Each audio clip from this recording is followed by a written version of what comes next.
My name's Dale Flikkema. I was born and raised here in the Gallatin Valley. Grew up on a farm just west of Bozeman with my dad and my brother Ken. Been farming pretty much all my life.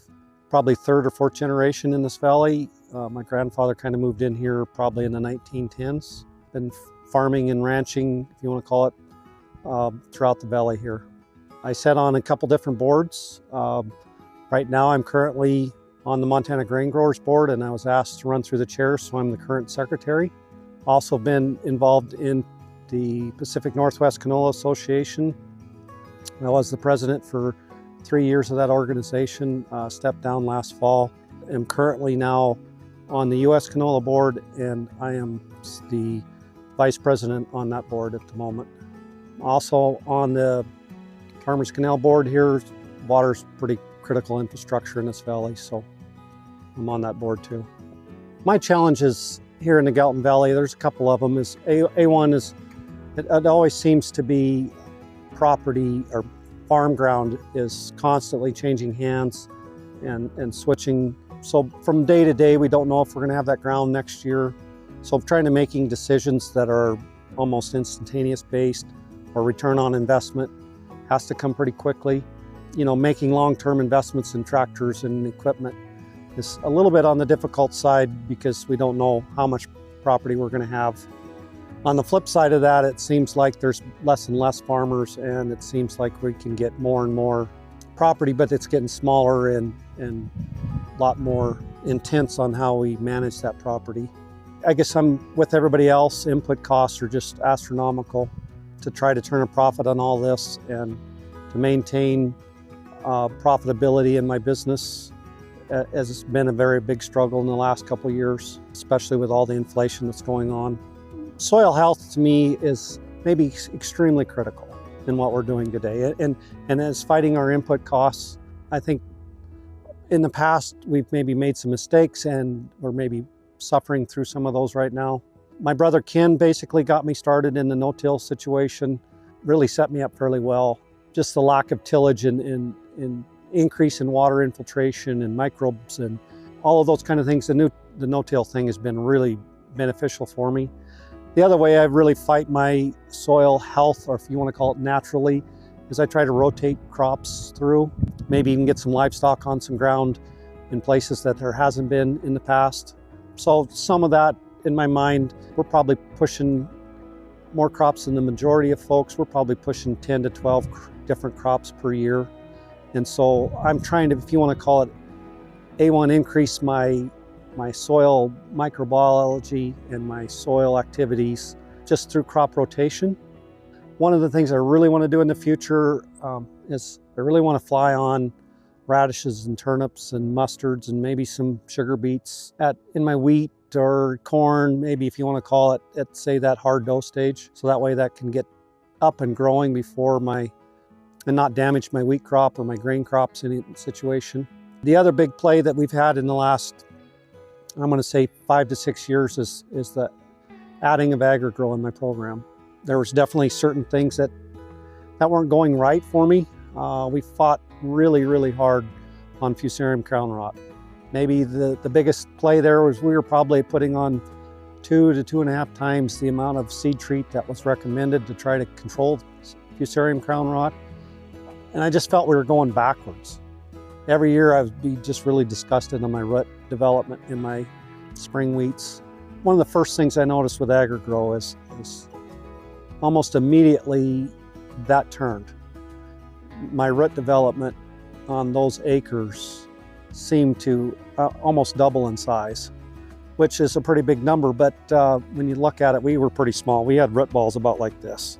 And when you can double that, that's pretty big. You know, now after 5 or 6 years, we're probably seeing root balls, you know, this size. So very healthy that way. The other thing that we've maybe noticed too with AgriGro is way less insect pressure in my alfalfa crops. You know, the weevil and the aphids, we don't hardly have those insects anymore on our swather. Used to be, we'd cut hay and we would have to stop and change a sickle or a blade. Now we definitely get an aphid bath down our neck. They'd just be dripping with aphids. Anymore, we don't have that issue. In fact, I haven't sprayed an insecticide in my alfalfa probably now in 4 to 5 years. So A1, I think we're going in the right direction in that situation. A1, I learned about AgriGro from a friend, actually. Got a phone call and said, hey, are you interested in something? And want to sit down and visit with you. And so Ross and Trig showed up and we sat down and Ross kind of went over what AgriGro is and where they were trying to take agriculture. And when I sat down and it started making sense to me about how we start feeding our microbes and start to really increase that, that's where we need to go. And if we're always constantly killing that we got to do something different. Doing the same thing over and over and over again and expecting different results was not working. So that's kind of where I'm at there. The other thing I want to say too is when you start thinking about what's going on, we used to be able to kill everything with 8 ounces of Roundup, right? Everything. Then it went to a pint, and then it went to a pint and a half, and now it's half gallon or on certain things. I think we got to stop and go, what are we doing? Are we going in the right direction or are we going in the wrong direction, right? And so by doing the same thing over and over and over again and expecting better results, we're not seeing that. So let's stop and let's start looking at different opportunities. So if you're kind of a new grower and thinking about trying this product, the AgriGro product, I'm going to encourage you to come to a meeting, especially in the winter, so when you got time to sit down and think about it. A1, you get a perspective from a farmer, and it's very, if you want to call it, down to earth. And you also get a perspective of the scientific perspective of what's coming at you. And when you put those two together, most of the time that starts clicking for people. You also get to meet people that are there that have been using it. It's not only just the people presenting's opinion, you're free to talk to everybody there. And what is your experience? Where has it gone? That's what I like about those meetings, is that you can actually just sit down and visit with people.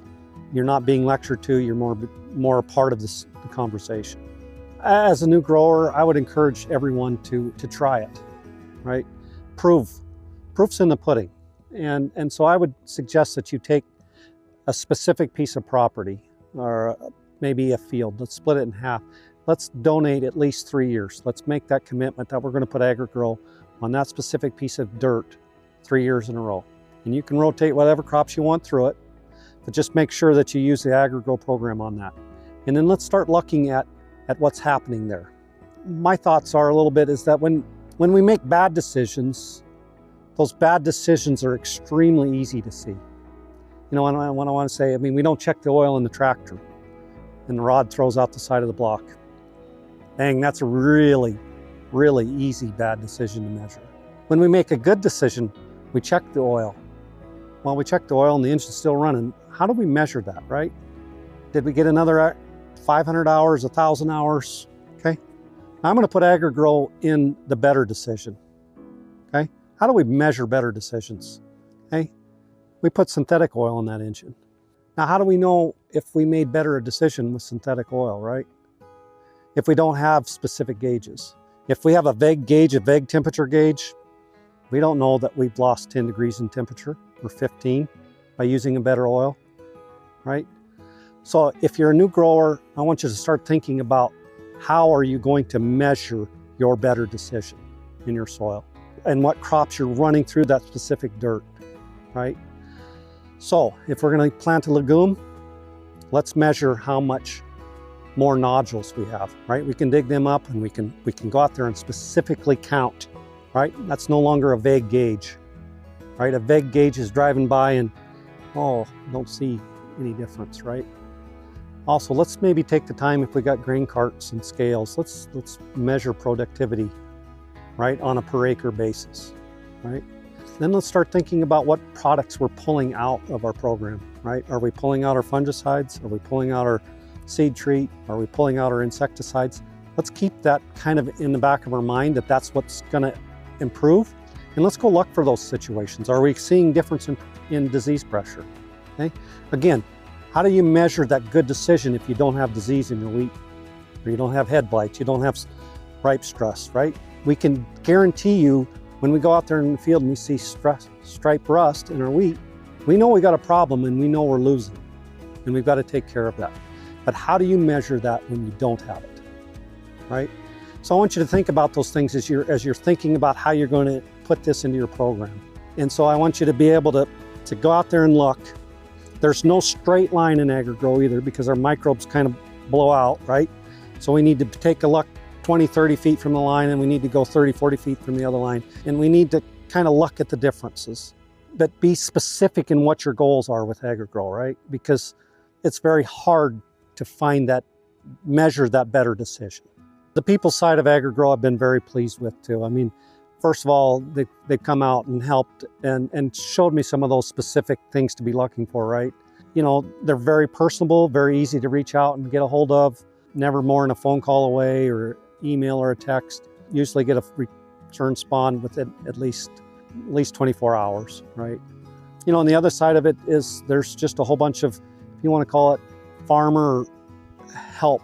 You know, a lot of the guys that are selling it or promoting it, they're all agriculturalists, and they see what's going on, and they know kind of what you're expecting and what problems you're coming through and how and why. And you know, like for example, I mean, I was like, how in the world am I going to get this in the sprayer, and how am I going to split a field in half? And so my friend Trig is like, dude, fill your sprayer up like you normally would, go spray half the field, stop, have the AgriGro jugs on the steps of your sprayer. When you get half done, stop, pour them in, let it mix, go. Simple, right? Versus trying to fill the sprayer half full and coming home and reloading, right? That kind of simplicity and help really makes things work. As we're using AgriGro too, I find it very, I mean, some people get really thinking it's complicated, but it's not, okay? So let's start thinking about how we're going to use AgriGro. A1, we need to get AgriGro on the plant or in the ground. Pretty simple. How are we going to do that? We want to do it at seeding. So there's a couple ways we can do it at seeding. Maybe there's 3 ways we can do it at seeding. We can put it on fertilizer. If your fertilizer dealer will incorporate it on the fertilizer, that's one option. Option 2 is we can mix it in with the seed and then put it in furrow.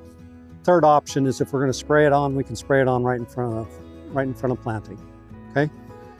3 ways of getting it done: using fertilizer as a carrier, using seed as a carrier, or using water as a carrier. Okay? Then we want to get it on in our grain crops. We can put it in right with with all chemistry. So that's 2 opportunities that you can do it without making a special pass on it. So again, somewhat simplicity about how to apply the product. I think guys get really hung up on, how am I going to get this done? It's just very simple that way.